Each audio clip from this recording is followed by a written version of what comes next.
something I've always wondered, but at times I've wondered how England was so imperial and how this island nation could spread over the whole earth and colonize so many different places.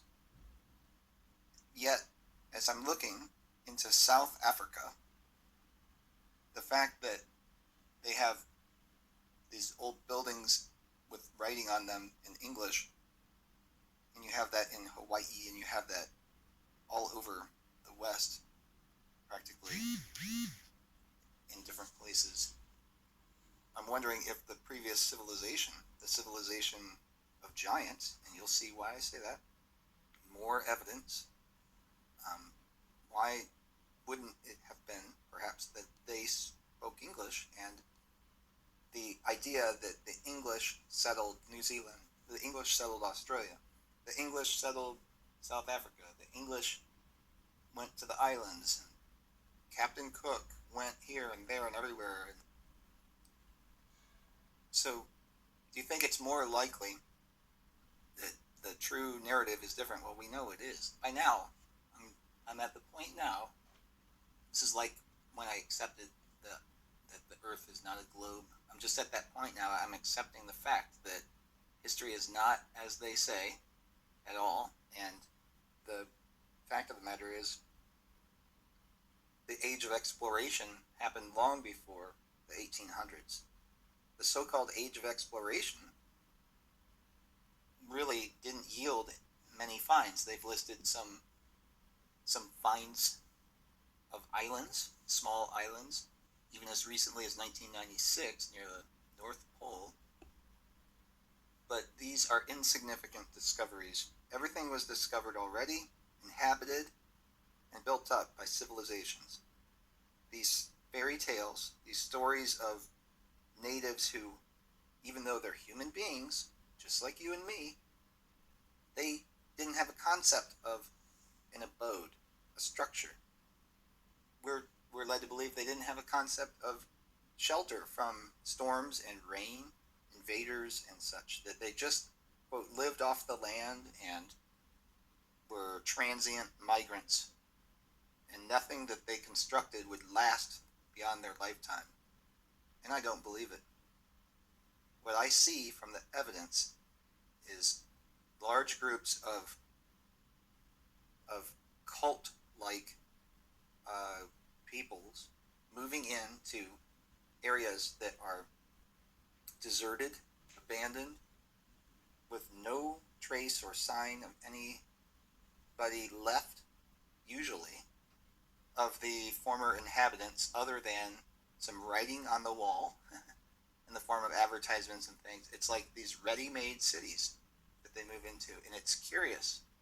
It's strange. It's like, on the one hand, it's like the history is a lie, and the people were brought in from a cult-like seclusion, given the false narrative by controllers, I call them, in order to populate an area where they're not to know what really happened, which would be genocide, or perhaps a gigantocide is what I'm thinking of calling it, because the previous inhabitants were gigantic compared to us, and the controllers themselves may be, the high up controllers may be gigantic. And I was thinking about it a little more, and I thought, it would make sense if you want to subjugate all the people around you. One of the ways you could do it is to, if you can't make yourself physically and mentally superior to them by enriching or enlarging your own self, you could make them diminutive and comparatively less intelligent by either inbreeding or perhaps intentional genetic modifications, so that they are less likely to succeed if they should discover your whereabouts, intentions, and attempt a coup or rise up against you, or to exact justice or make demands you don't want to give. you would have all these protections in place, the last of which would be the fact that you are taller and smarter than they are, and if it came down to mano a mano, they would lose. And it makes perfect sense to me. It's a little bit like the book by Aldous Huxley called Brave New World, which I recommend reading. It's been a long time since I read it, but I remember it quite well. It made a huge impression on me as a junior high student, or whenever I read it, I can't remember. A long time ago. But they had the people who were like the betas or the lesser, maybe even a lower caste of people whose intelligence was only enough for them to perform mundane, repetitive tasks that keep the wheels of industry turning. I think that may be exactly what's going on. I think vaccines may even have something to do with it. Perhaps the chemtrailing. There is genetic experimentation that is referring to mass experimentation on populations via aerosol sprays and vaccines, among others. So I think I don't, I don't think that people are as stupid as they've become. You know what I mean? That the potential has been quashed before it could be engendered or enriched. Therefore, the theory that it would be intentional on the part of controllers seems plausible, especially in light of the photos I'm showing. And when you look at these, it does give every indication that it's like a bunch of lab rats being put into a ready-made scenario. And that's the other conjecture that I've been toying around with in my mind, that it could be part of like an experiment where it's not just, and it doesn't mean it's sinister in a way, but it's like, it's not that the people in control or whoever's in control wants to just hold and maintain control. They are probably past that point. They're not worried about it. They may just be running different scenarios because if there are other realms to be populated, they may be experimenting with varied inputs to see what kind of human societies result from starting off with restrictions of certain kinds and freedoms of other kinds, technology at a certain level, and that information gets used on the next reset or in the next new realm or the next undiscovered land to be revealed. There could be a whole continent in the Pacific that we don't know about. There could be a whole continent right around the North Pole that we don't know about. There could be whole regions or realms underground or even in the air, in the atmosphere. Kind of like the cloud city idea. There are a lot of possibilities if you open your mind to it. There could be societies in the ocean, vast area. The way that gravity works, we think we know, but it could be, if it's a toroidal field, it could be that you rise to a certain altitude. If you achieve this altitude, you enter another toroidal field and fall up or across, or whatever the case may be, into that realm.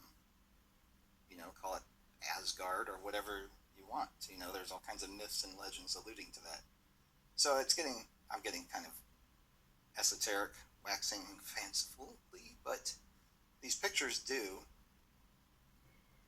raise a lot of questions and cast doubts in my mind, serious doubts upon the official narrative, which, whether or not I go over it in detail, I think you know that a bunch of pioneering colonists from an island nation can go and build up structures that rival the most glorious ancient cities of early and modern civilization at the time in a matter of a few years. For what purpose? Uh, Nobody really knows. It's cited as perhaps overcrowding or war. They use that a lot, but um, it seems dubious in my mind. How about you? So I want to thank a subscriber from Africa who sent me a link to these South African photos that are shown courtesy of the individual I presented on the screen, whose name and credit goes to these, so that I could use them. And if you happen to use this or reproduce it, be sure to credit him in that as well. So we'll get back into it, and I will hopefully do a live stream, probably on Twitch, very soon, maybe even today. So you can just sign up and watch for that. Check out the link in the comments or in the description to Twitch. I don't know if I'll put it in the description. I'm not sure if I can. But there will be a link in the live chat, hopefully. There was in the last video I produced. So then I also am planning on doing a live chat with Flat Earth Brothers. They were interested. I just haven't heard back from them in the past few days. I just am waiting to finalize when we do that, and then we'll just do it offline and publish it, I bet. Other than that, Subphotonic hasn't posted in a month. I wanted to see what's going on there. I see he's been active on Skype. I just wanted to know if everything's all right, or if he's been busy, or computer problems, or what's going on. So if he happens to be listening, that'd be cool if he could check in. And hopefully I'll be able to chat with him again soon. If you haven't seen my chat, it's on my secondary channel. And the next chat I'll do with him, I'll post on the main channel for sure. So, all right. Thanks for listening. Catch you next time.